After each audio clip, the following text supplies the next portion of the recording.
Hello all, and welcome to Miss Martin's Classroom. Today's podcast will be featuring a realistic fiction novel. In this YA middle grade novel, Louise Wolfe, a Native American teenager, weathers the challenges and pitfalls that come from being a Native high schooler in an ignorant suburbia. Louise Wolfe's first boyfriend mocks her heritage, unaware of her connection to the Native people he so readily disrespects. So, after dumping him effectively over email, Louise decides to instead spend her senior year with family and friends, having the time of her life before she graduates.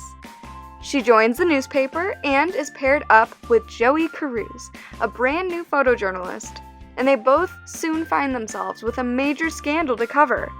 New inclusive school musical under fire by white, middle-class Kansas parents. Louise and Joey discover that these ignorant beliefs are so deeply ingrained in their community as these parents form the group of Parents Against Revisionist Theater, hoping to whitewash the school musicals. Louise finds herself at the center of this controversy as her younger sibling is cast as a lead in the very musical these parents hope to whitewash. Falling Hard. What was all that about? I asked, deciding to save crepes for dessert. Cam leaned in. My brother got engaged. Mom wants me to talk him out of it. What's wrong? I asked. She doesn't like Andrew's fiancé? My mom barely knows her, Cam said. But the girl's not exactly mother's type of future daughter-in-law material. He lowered his voice. Get this. She's only 20, and she already has a 1-year-old kid. Can you imagine the bride's baby daddy showing up at a Ryan family wedding? This from the 17-year-old guy who I'd planned to have sex with the night before, the one who'd left it to me to bring the condoms. Not that we'd ended up needing them. Your mother will get over it, I said. As long as Andrew's happy.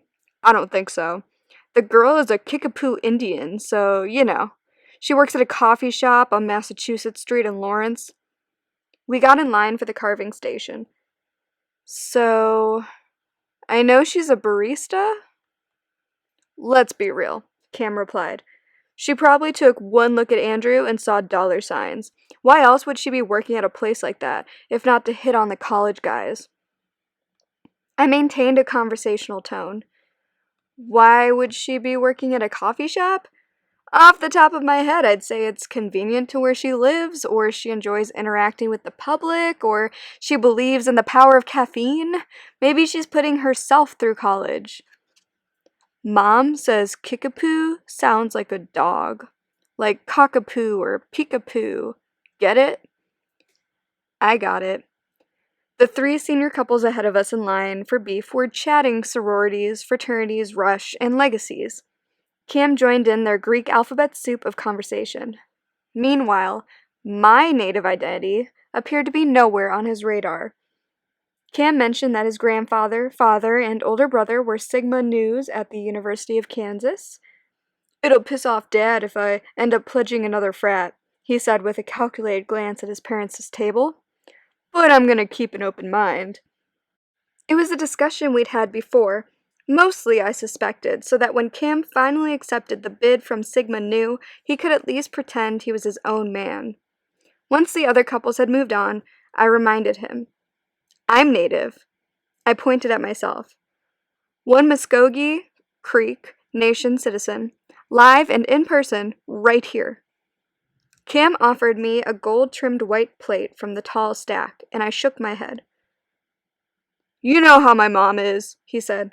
She's obsessing over what people will. What if it was me? At his perplexed look, I clarified. What if she was freaking out because you got engaged to me? Are you proposing, Lulu? Cam chuckled. Shouldn't you be down on one knee? It was like he was determined not to take me seriously. Sir?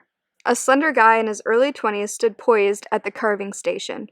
Jake, according to his name tag. Sir, if you want your beef served on that plate, you'll need to give it to me. What I do is take one of those plates here, he gestured to the stack, place a cut of meat on it, and then present it to the guest. which made more sense and was clear from the station configuration. We simply hadn't been paying attention. Cam never loved being told he was wrong, and now 2 people were correcting him at the same time. God! Ignoring Jake, he held on to his plate. Girls are so sensitive. My waspy boyfriend drew himself up, emphasizing the height and girth difference between us.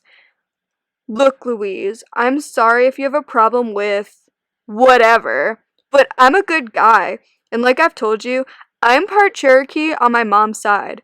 Don't get all sanctimonious. Fact.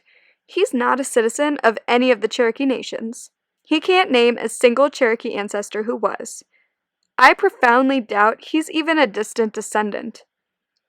Cam's entire basis for conveniently claiming Cherokee heritage is a combo of uninvestigated family mythology and the fact that his occasionally insufferable mother is proud of her bone structure. He'd never identify as Indian when it could cost him something. Whatever, Cam said again. Do you really want to fight at prom? No, and in fairness, Cam had been mostly parroting his mom's talking points. Excuse me, sir. Beef? Jake asked again. 2 junior couples had come up behind us since he'd spoken last. At the interruption, Cam did a double take, but handed over the plate. Unclench, he said to me. It's not like you're Indian. You live in East Hannesburg. Your dad is a dentist. What does that have to do with any of it? Not me talking, the guy with the knife. None of your freaking business, my boyfriend said, reaching to seize the plate of newly sliced bloody meat. 98% of the time, Cam radiates charm. He's the all-American golden boy, 6'5", with a promising football future. But that other 2%... Cam? I turned away, diffusing the situation. Let's say hi to your dad. He's probably wondering why we haven't gone over yet. I appreciated Jake's solidarity. It was all I could do not to flash him an apologetic smile, but Cam seldom backed down. The slightest gesture could trigger his jealousy, and I didn't want anyone getting fired on my account. Across the room, the Ryans reigned over a half-dozen other parents at a large round table. The women were talking landscape architects. The men were talking golf. It never failed to amaze me how fast my boyfriend could slip on his public face. Cam gave me his plate to hold so he could shake hands with the dads, flirt with the moms, and bask in the glowing forecasts about his senior year game. We'd bickered before, usually about the way he puffed himself up or talked about other girls or cut off whatever it was I was trying to say. The burden always fell on me to soothe him, to keep the peace. I knew Cam considered the matter closed, and he'd act incredibly put out if I raised it again. But I was tired of his ego, and of his attitude. I still loved Cam, but I didn't like him very much. I'd defer only for the moment, for the sake of the occasion and the hefty parental presence.